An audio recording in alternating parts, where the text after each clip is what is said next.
In this video, I'm going to be summarising chapter 4 from this book called Eat That Frog by Brian Tracy.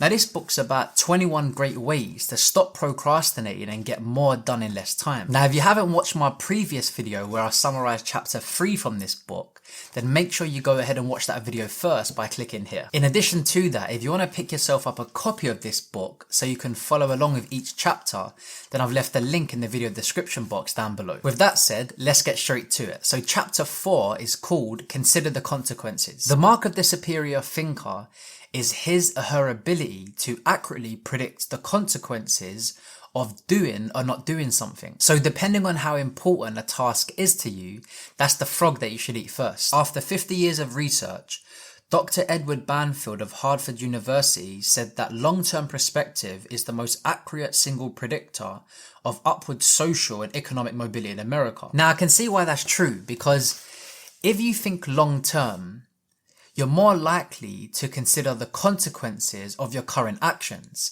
I'll give you an example. If you're in the process of losing weight, there's going to be many temptations that come your way. For example, food. There's going to be food that you're going to want to consume that's not going to contribute to your weight loss.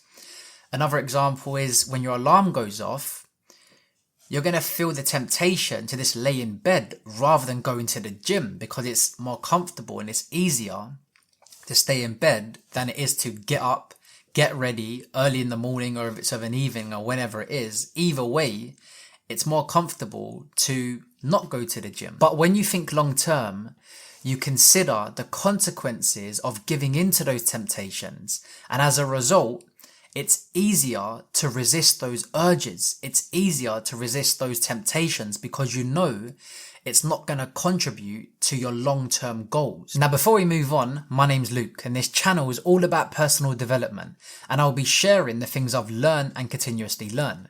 So if you enjoy content around trying to improve yourself, overall personal development, then make sure you hit that subscribe button. Your attitude has a big impact on your behavior and the choices that you make in life. Long-term thinking equals better decisions.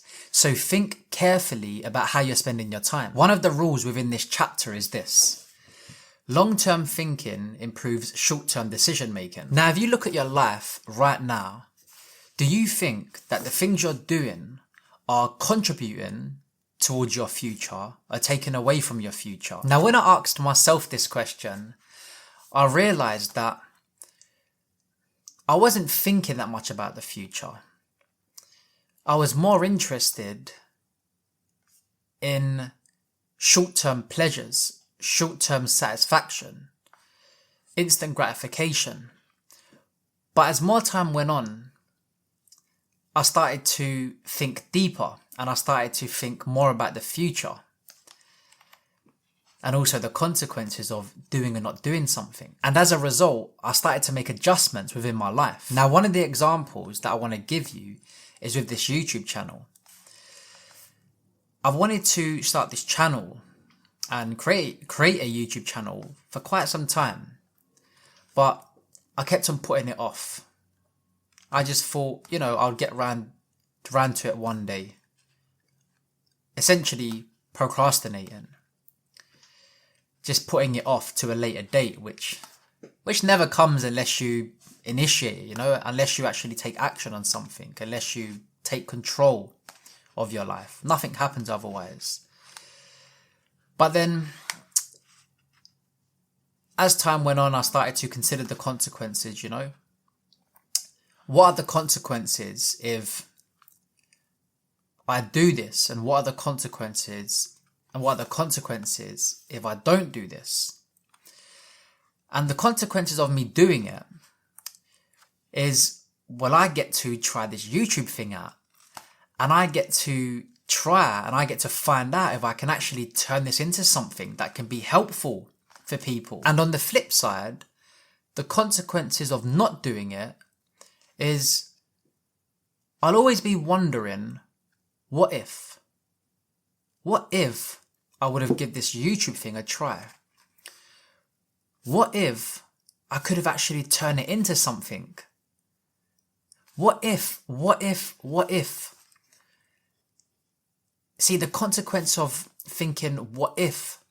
I feel like it's going to traumatize me more than doing it and then turning out that I don't like it, than actually not doing it at all, because now you're just left with that thought of, what could have you turned this into?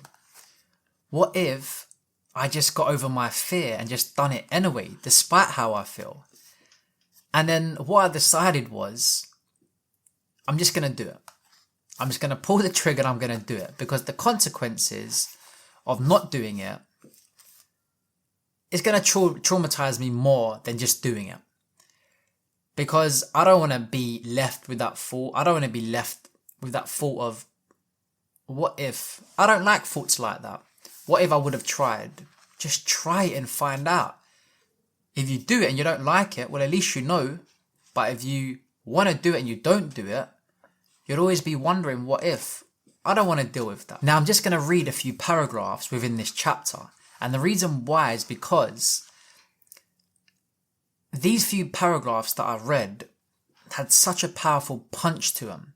They just hit me hard. And hopefully they do the exactly same thing for you too. Successful people are those who are willing to delay gratification and make sacrifices in the short term so that they can enjoy far greater rewards in the long term.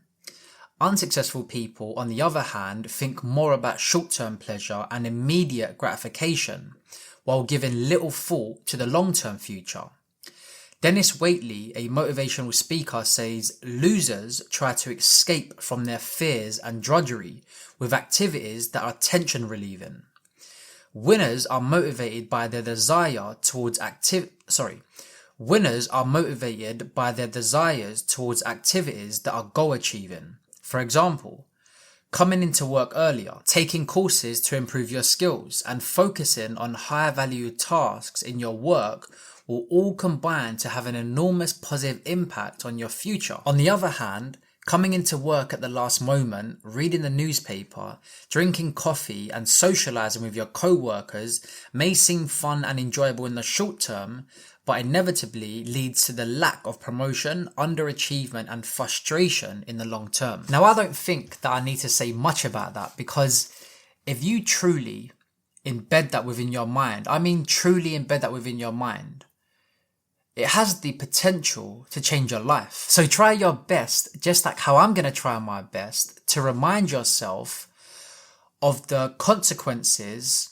of the possible consequences of your choices and behavior within life. Now, the next point that Brian Tracy talks about is something called obeying the law of forced efficiency, which basically means there's never enough time to do everything, but there's always enough time to do the most important thing. Just think about any time in your life where you've had to complete something, a task, by a certain deadline. Irrespective of how busy you was, irrespective of how much you had going on in your life, you always managed to find a way to complete it if the consequences of not doing it were big enough. Hence the term, you always have enough time to do the most important thing. The point is, just stay on top of your most important tasks, your most important responsibilities, the things that have the biggest consequences within your life, and the rest can wait. Don't worry about it. Now, the next thing that Brian Tracy talks about is 3 questions that you want to ask yourself for maximum productivity. The point behind these questions is to keep you focused on completing your most important task on schedule. And you want to keep on asking yourself these questions to stay on point. The first question that you want to ask yourself is, what are my highest value activities? So what are your biggest tasks, your biggest frogs that you can eat first that are going to contribute the most to your life? The second question that you want to ask yourself is, what can I and only I do that, if done well, can make a big difference? Now, this is something that only you can do. It won't be done by somebody else, but if you do it, it will have a big impact on your life and career. For example, these YouTube videos. I'm the only one who can shoot these videos. I can't hire somebody else to be me, to be my face. But I can hire somebody else to edit these videos for me, to create the thumbnails for me, to do all of the work that goes on in the back end. The third question that you want to ask yourself is, what's the most valuable use of my time right now? So what's your biggest task? What's your biggest frog? Just focus on that. Just focus on that one specific task until you complete it. And as Brian Tracy says, do first things first and second things not at all. With that said, if you want to know what I personally think the benefits are of being open-minded, then make sure you click here where I shot a video on that exact topic called What are the benefits of being open-minded?